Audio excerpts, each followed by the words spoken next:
Hey guys, I hope you have had a great week. Welcome to week 2 of the series Within. And remember, the Within series is all about discovering God's power that is already inside of you. So this week we're going to be looking at a passage of scripture that I really like. It's one that I've done a message on before, but not from the perspective that I'm looking at it today. So I hope you guys enjoy it. I hope it speaks to you. I know it has spoken to me, and I've had such a great time preparing it. I hope you enjoy it, and I'll see you guys all next week. Bye. So just to recap a little bit of what we were talking about last week. So last week we were looking at how when we submit our authority to something, ultimately that person or that thing ends up becoming the author of our life. So what we or who we submit our authority to can either end up being a positive thing or a negative thing, and can either help us or hurt us. And ultimately the words, which is really the things that happen in our life, the things that come into our life, where we can't necessarily control what comes in, but who we submit our authority to is who we are ultimately able to have control the outcome of what happens, as opposed to when we just let something into our lives and just let that eat away at us. Ultimately, when we submit our authority, whether it be to God, or whether it be to another person, or whether it be to approval from other people, ultimately we let that, whatever we give our authority to, we let that control our response to the things that happen in our life. And so when that happens, ultimately the person who is authoring our life is also in control of the words that are written about us, and they can either be used to fight towards us or to fight for us. So that is a little recap of what we looked at last week. I want to start off my talk today with introducing a couple of different ideas, and to do this I'm going to share a couple of stories, especially about some stuff that's been happening recently to start off with, for sure. And so I realized that we are a product of the things that we have been told throughout our life. Our opinions are largely shaped through the things that we were exposed to and the things that we were taught growing up. And unfortunately, in the news, we have seen some very unfortunate outcomes of this, and the way that some young men have been treated, and women as well. But just the way we can see that the people's values ultimately were dictated by their parents. These kids were too young to know what they were doing, and I see that a lot in my life, where I have conversations with people who haven't really made an opinion, they just have one. They haven't really done any research to support their claim or to support their statement. They just know that they have that statement. A lot of the times I go to a controversial church, and so with controversy comes a lot of speculation. And so a lot of the times people will view the speculation and view what is written about the church without ever going there, without ever meeting anybody who goes there, without ever taking the time to learn the perspective other than the news headlines that they see occasionally throughout social media, throughout news stations. And I found that I was this way even throughout the majority of my life with a pastor, and my views toward that pastor had gotten to the point where I was making accusations toward that person, but then ultimately I've never been to his church. I've never met anybody who goes to his church. I have no desire to go to his church. So how can I make claims about that person without having any experience to back it up? We are a product of what we have been taught, for better or for worse. And there are things in your life, I can even look at the way that I keep myself clean with my hygiene. I use Degree deodorant. I'm not getting paid for this, by the way. I use Degree deodorant. I use Arm & Hammer toothpaste. I use a Colgate toothbrush. I use Dove Men's Plus Care body wash. And all these things, I could list them out, where everything that I use is the same thing that my dad told me was good. The things that I learned growing up, I am a product of what I have been taught, for better or for worse. We are a product of what we've been taught. And that's one principle that we're going to look at. And also, I don't know if you guys remember, or if you guys did this when you were kids. I'm not a big Christmas person, really. I'm not like super over the top. I'm not a big Christmas music fan. I don't really like decorating. I find it just like a little bit underwhelming. I'm sorry, that gets on a whole lot of people's nerves. But Christmas to me is just underwhelming. It's not all it's cocked up to be and what people make it out to be. But I do remember that when I was growing up, we had this thing called Elf on the Shelf. Which, first of all, Elf on the Shelf is just like some crazy invention that like ultimately it makes no sense either way. But my parents still made us do it, and so when I was young and still into it, my parents would hide the elf in different places throughout the house, and it would be our priority to find it. And I think a lot of the times, the way that we view certain things in our life, the priority that we bring to finding the significance behind something is going to translate into how we see something play out in our life. If I am going around and I don't have a priority of finding my purpose behind why am I in school, what am I trying to learn, if I don't view it as a priority to figure those things out, ultimately all I'm going to end up with is a degree. If you don't view it as a priority for you to be faithful with your money and to be faithful with the finances that God has gifted you with, if you don't view it as a priority, then ultimately you will find no purpose behind the things that God has put in your hands. It's a priority. It's a priority. And then I also wanted to talk about how sometimes I look back on my life, right? And now being in college, being 19, I can make so many judgments about my parents at this point in my life, clearly. But I look back on some of the decisions that my parents made and some of the things that they let me do and that they didn't let me do, and how I didn't understand it at the time. But as I've gotten older, I've gained more and more of an understanding and a reasoning behind why they did what they did. I found that there was ultimately something that was preventing me from seeing the significance behind what they were doing and why they were doing it. So we're a product of the things that we've been taught. We find significance in the things that we put priority to. And there are things that are preventing us from seeing the bigger picture.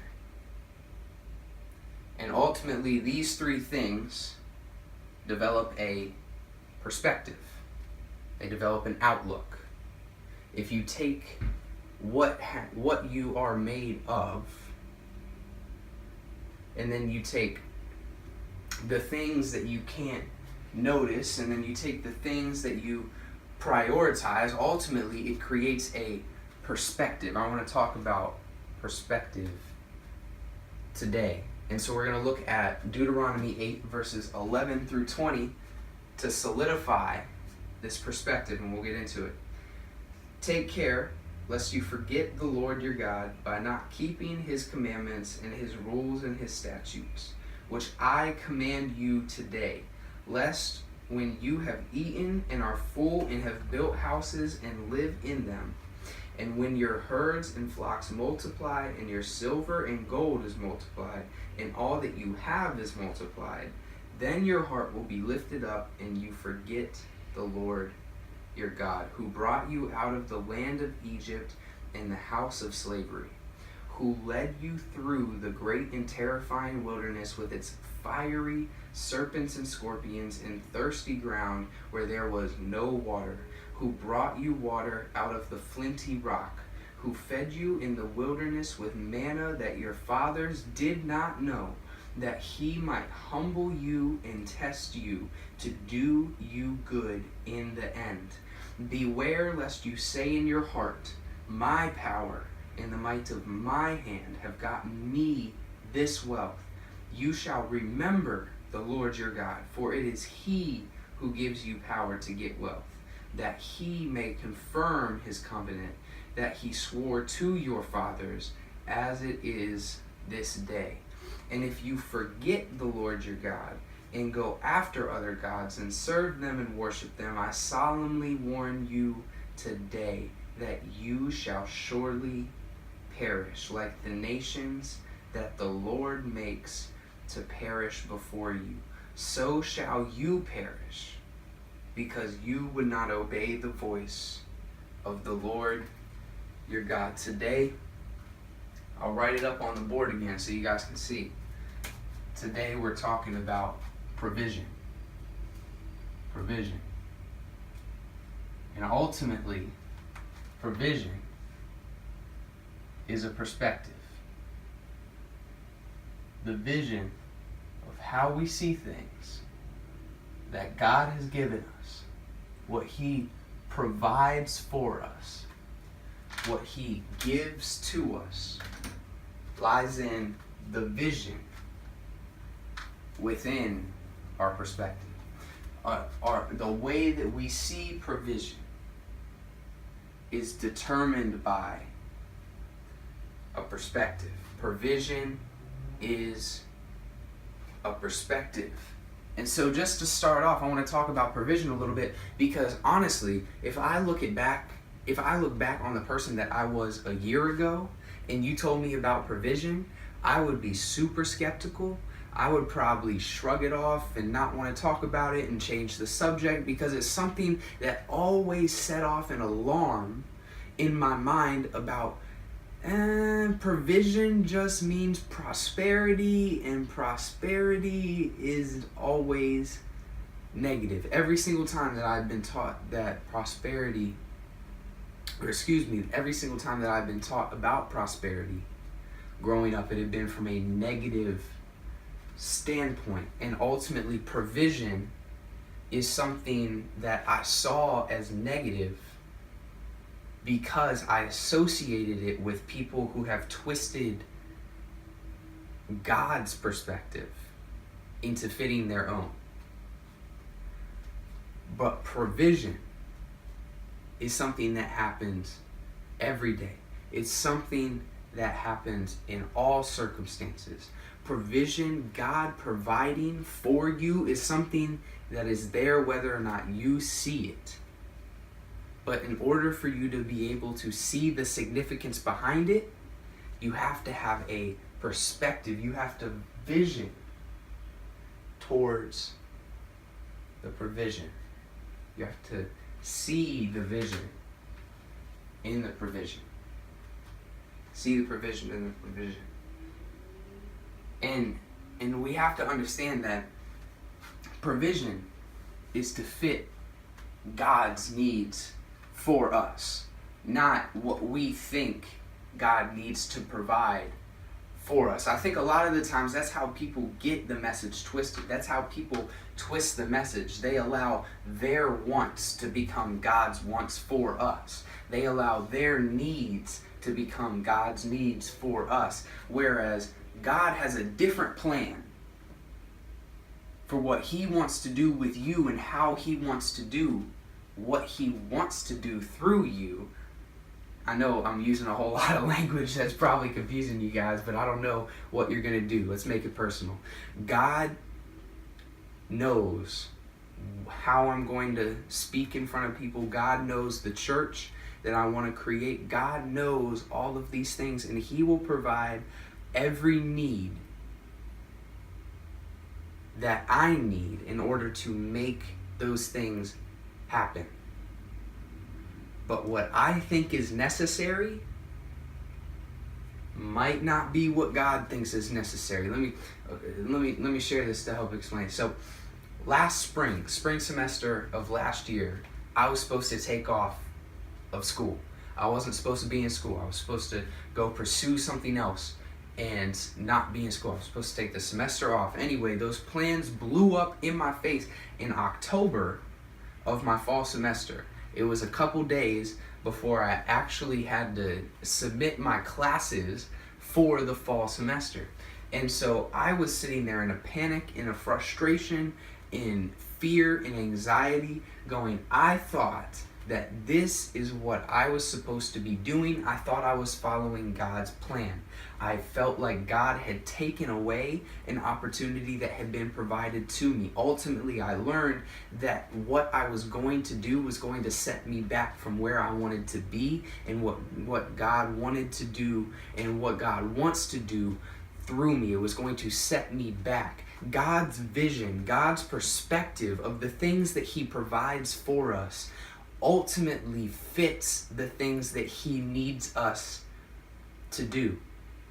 If I would have taken last spring semester off, I wouldn't have any of the opportunities that I have now, because everything that has formed since then has fed into God's purpose for me now.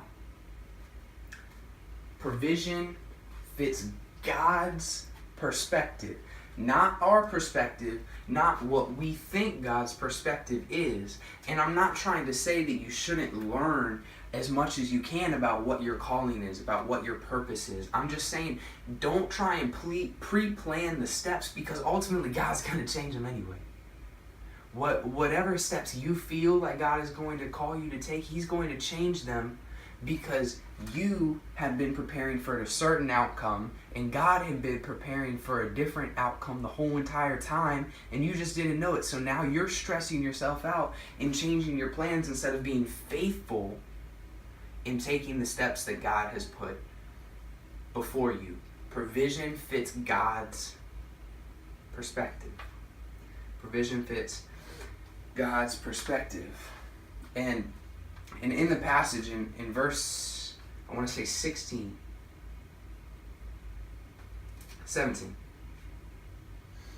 where it's talking about your heart.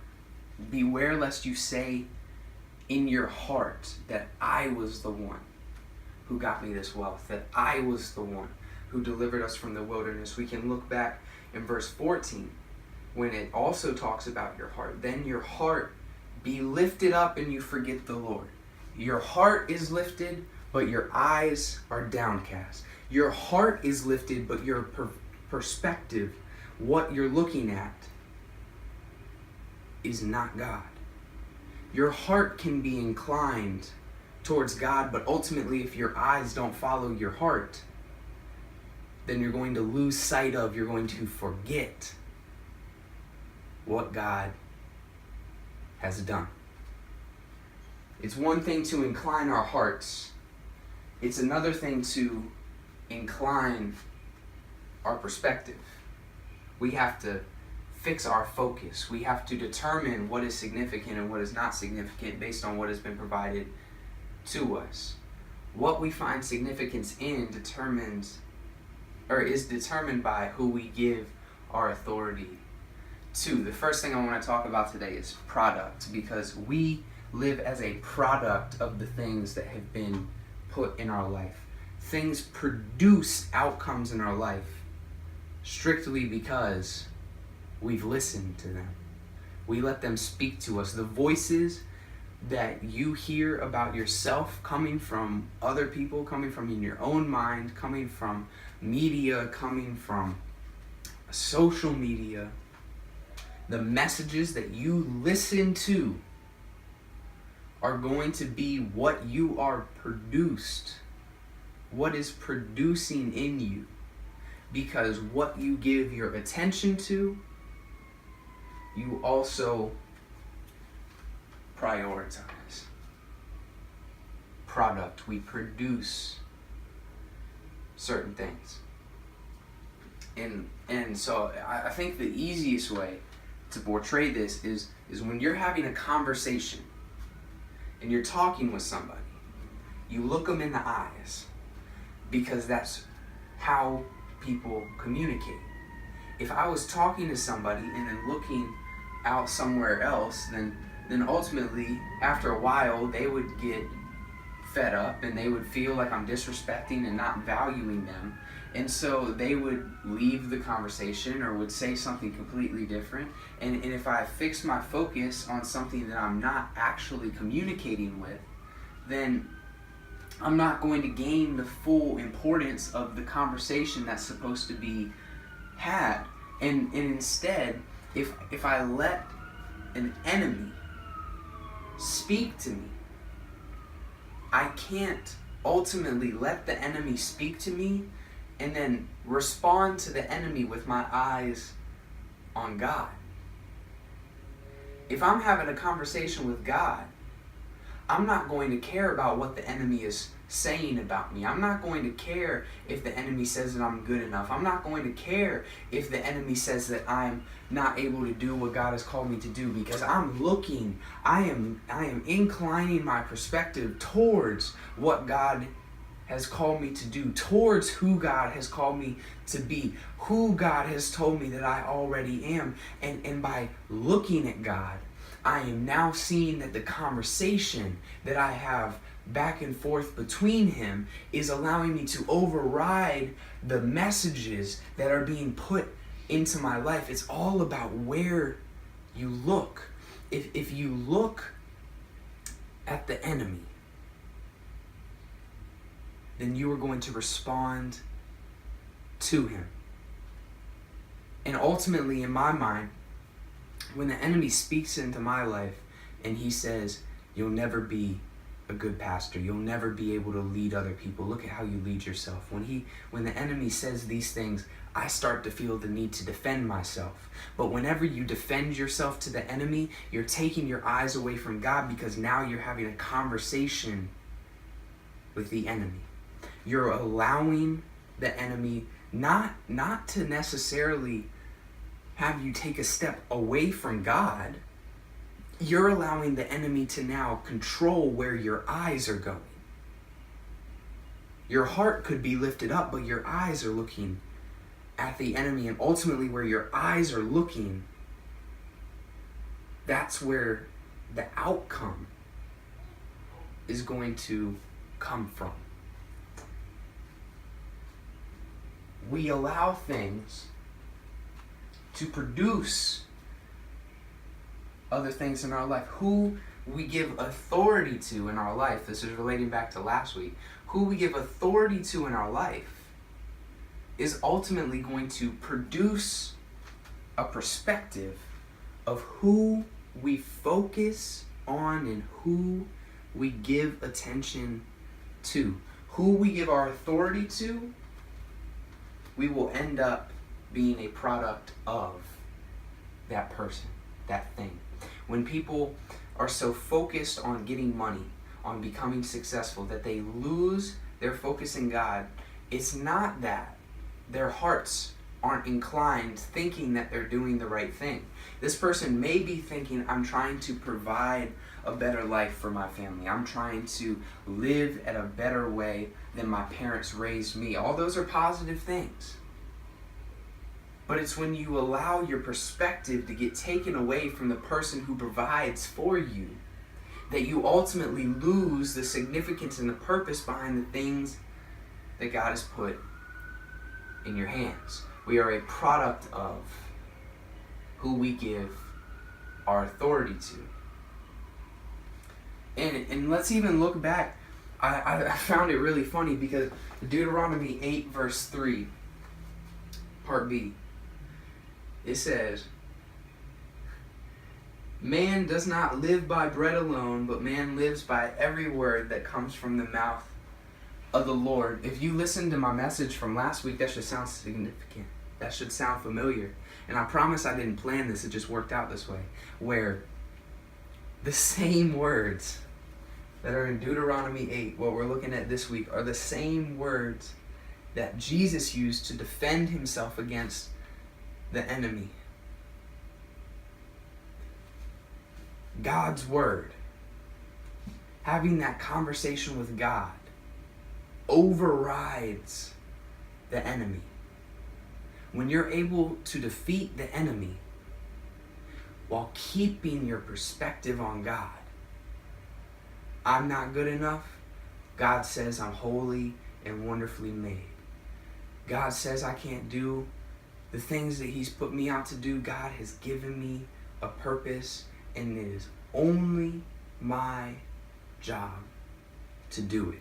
I had these things on my door called Words to Live By. It was, I got it from a man named Craig Groeschel, who's a pastor of Life Church. And I found it very helpful because I have a statement, or I have a list of statements that I declare over myself every single morning. It allows me to wake up in the morning and then fix my perspective to make sure that everything that is produced throughout the day comes from the right source. Comes from the right source. But ultimately, relating back to Matthew 4, if you read it, the enemy tells Jesus to turn the stones into bread. It doesn't attack Jesus' hunger, it attacks Jesus' power. It doesn't attack his hunger, it attacks his power. It attacks Jesus' ability to take things into his own hands. The enemy is going to try to take you away from God, not by feeding you or filling you, because the enemy knows that he can't do that, but by using your power as a step above what God wants you to do. We are a product of the things in our life. Who we give authority to determines our perspective. Authority affects provision. It affects our vision. Second point I want to talk about is priority. Priority. Because what we give priority to ultimately will feed into the perspective that we have towards provision. I think one reason why Jesus talks so much about childlike faith is because when you're a child, every conversation that you have to look up in order to have it. You have to continually keep your eyes inclined. Your perspective has to be lifted up. Your perspective has to be higher than where you currently are. And so a child is easily able to look to God with an inclined perspective because they're so used to doing it in other places throughout their lives. But then as we get older and older and older, our perspective starts to flatten out. And we lose the ability to incline our perspective towards God. But ultimately, we need to do things because we've lost this ability. We need to do things in order to reset our eyes. There's this awesome thing that I tried to start and I never actually followed through with it except for like 2 weeks. I was real good for like 2 weeks, okay? 2 weeks, just not now. We all messed up, okay? We all make mistakes. But there's this really cool thing called a 5-year journal, in which the concept behind the 5-year journal is you write a couple sentences every single day about the struggles you're going through, about the things that were positive in your life that day, about the things that were negative, about the things that you wish had gone differently, and then you can look at it year to year. right? You have to be consistent with it for a year in order for this to be able to happen. But let's say, I think arbitrarily today is like, let's say August 12th. August 12th. So you do the journals every single day. All you do is write a couple of sentences every single day. And then once you get back to August 12th, you're able to see, what was I struggling with a year ago? And then ultimately, you'll realize the things that I was struggling with a year ago, I'm not worried about now. The questions that I had, I have a form of an answer. The purpose that I was struggling to find, I might not have figured out all of it, but look at what God has showed me in the past year. Look at everywhere that God has taken me. And so now you do this every single year, and then you can look back 5 years in the past and go, what was I struggling with? What was I dealing with? Look at how faithful the Lord has been. My point is, we have to do things to force ourselves to incline our perspective. If we don't do anything to incline our perspective, ultimately we're going to give priority to things that do not matter. Priority. It's about our priority. And sorry, throat's a little sore. I've been talking a lot today already. But one thing about priority is it's a gradual shift. It's not something that just happens all at once. It's not like I'm living for God and then out of nowhere I'm just gonna all in give to the enemy, because we would never do that. If it was immediate, we would never follow through with it. If it was immediate, if we saw what the enemy was trying to do and we saw that the enemy was trying to take us away from God's perspective, then ultimately we wouldn't let it happen all at once. But the enemy destroys us bit by bit. He gets right up into the middle of our life, plants a seed of doubt, and it grows into something that we no longer can control. And then we look on it way down the road and we realize that we've lost our perspective. In the verse it says, in verse 19, got a couple shoes on the ground right there, almost tripped over.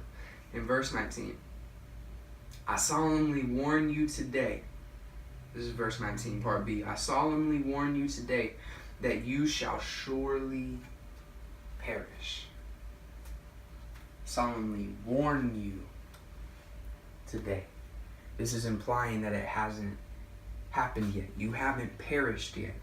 But God is warning you today that if you look on other things besides God, if you allow other things to speak into your life, the more that you have a conversation with the enemy, the more your eyes are shifted towards what the enemy is telling you. And it's just bit by bit and area by area that we allow ourselves to take control.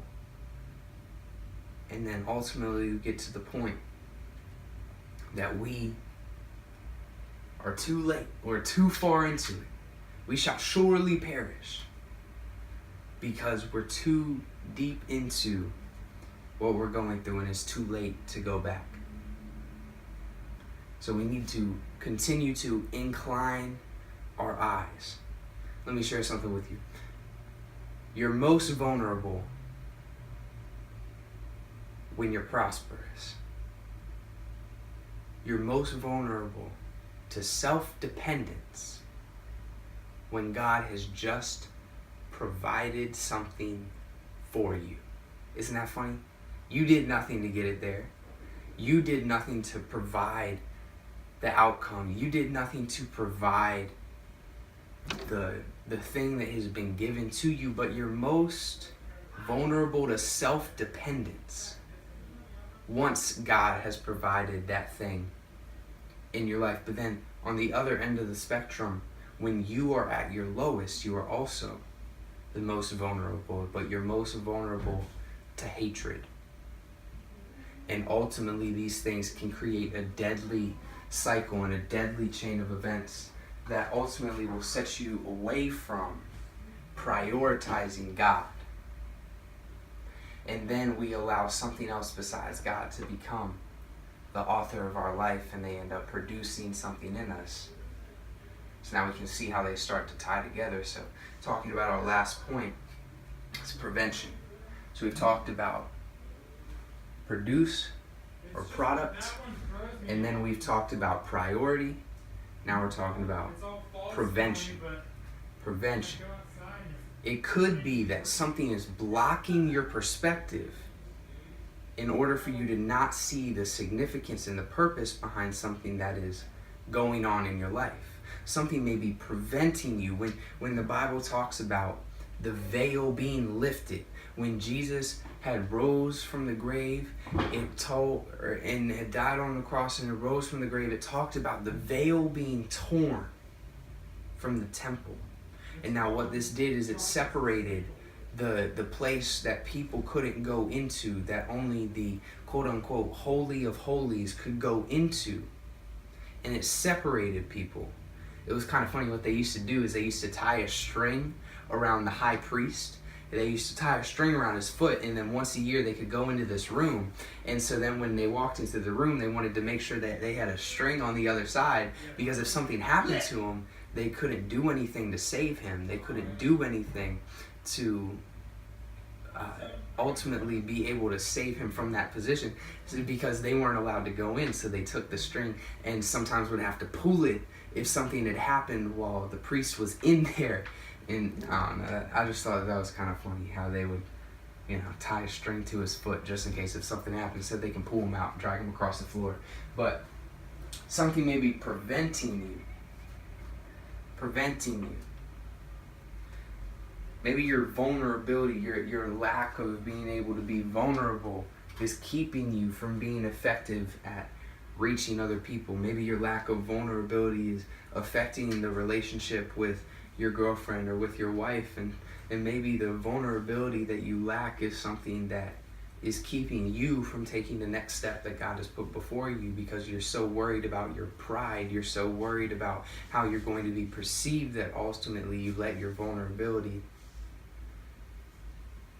limit you.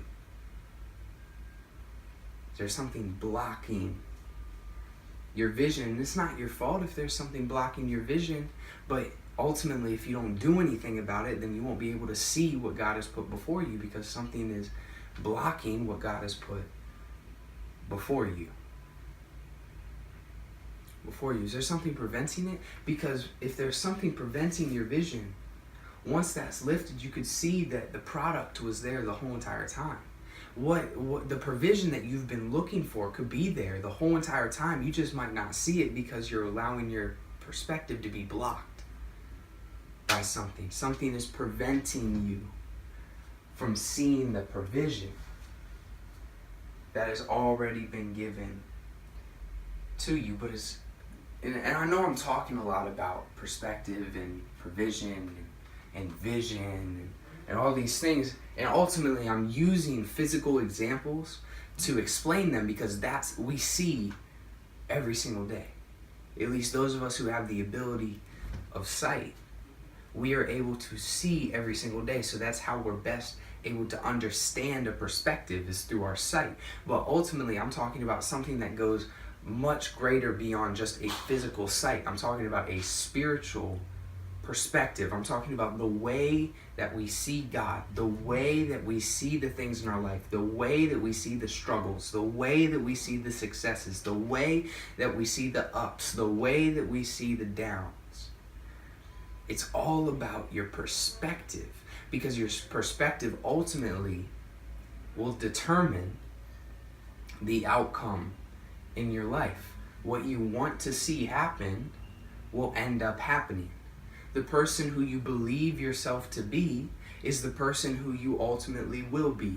If you see yourself as a person who is lacking, as a person who is not able to be productive and is not able to reach people and is not able to connect to people, ultimately you're going to be a person who lives up to all of those qualities. But if you see yourself as a person who God has set apart, who God has given a purpose, when you allow God to be that authoritative figure in your life, then now you're given a significance behind everything that you do. But it's our job to keep our perspective in check. But I'm talking about a spiritual perspective. One time I was down in Jamaica. I was doing a mission trip down in Jamaica. It was rough and tough, Jamaica. Okay, this was way far away from the resorts, way far away from what we would consider to be comfortable living, right? And there was a man there. He was about 85 years old at the time or so. And he was in an assisted living facility. And his name was Kenneth Campbell. And he couldn't see. He was blind. He hadn't been able to see for the majority of his life. And when I met this man, people they had told me before, because my group, the group that I was with in Jamaica, we went to the assisted living facility the day after some other people from the group had gone. And so I had been told from other people in the group, Mitch, you have to meet Kenneth Campbell. You have to meet Kenneth Campbell. And so I went down and the next day and ultimately met Kenneth Campbell. And this man, I do not lie when I tell you that he memorized the whole entire Bible.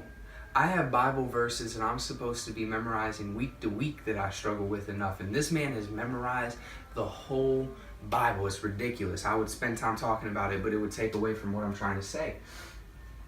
And his spiritual perspective, what I'm trying to say is his spiritual perspective was on the right level. It's not necessarily about your ability to see. I have to wear contacts. My need for contacts isn't taking away from the perspective that God is trying to put in me. It's all about a spiritual perspective. I'm just using physical examples because that's the way that we understand them.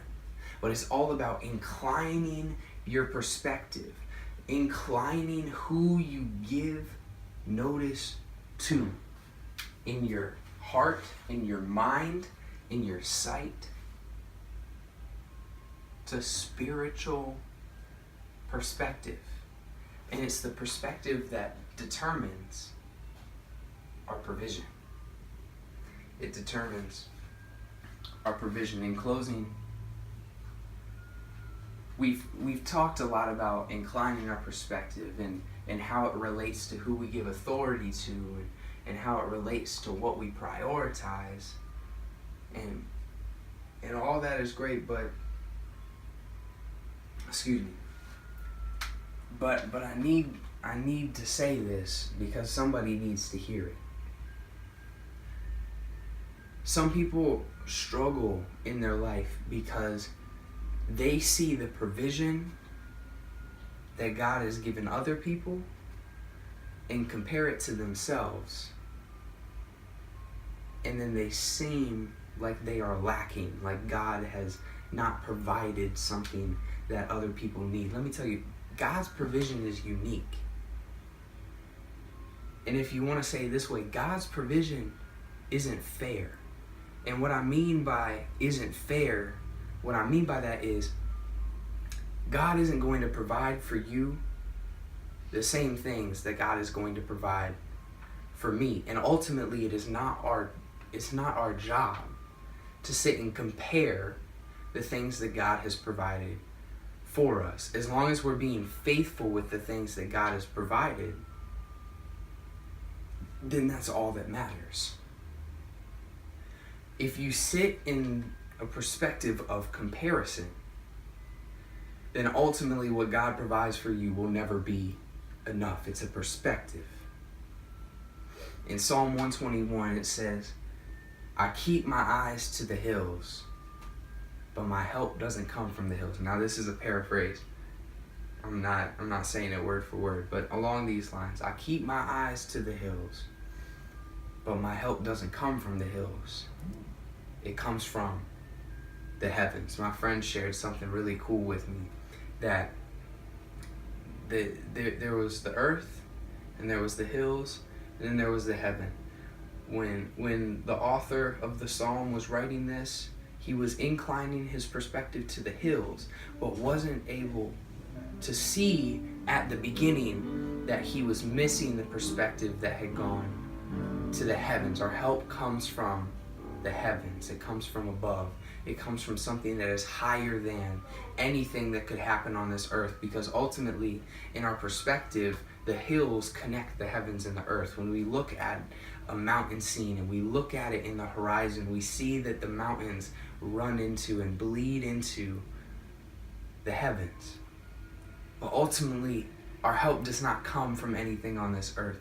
Our help does not come from anything that can be given to us in this physical life. Our help does not come from things that can be provided for us by other people. Our help comes from the heavens. Our help comes from the heavens. And we need to continually incline our perspective to the heavens. Provision is a perspective. It's all about how you see the things that have been provided to you. I hope you guys enjoyed this message. I hope it's something that you're able to walk with, that you're able to move with in your day-to-day life, that the way that I see things is my provision. I hope it was impactful to you and that you're able to use it throughout your life.